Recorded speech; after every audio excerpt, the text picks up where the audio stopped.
Hello guys, good afternoon. Ito na po yung lunch ko today. I have my pandan mixed with coconut, gulaman with fruit cocktail.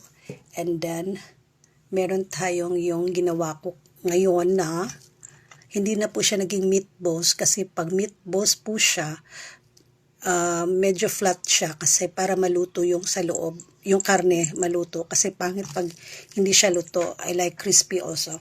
And itong gulay na nilagyan ko rin ng ground pork. So masarap po yan.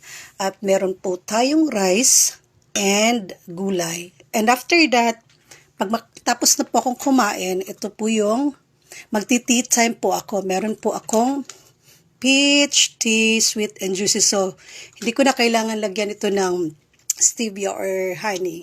Masarap po siya and makakatulong po ito sa ating healthy lifestyle po tayo. And this is also good for the hypertension and cleansing po sa ating kinakain, no? So,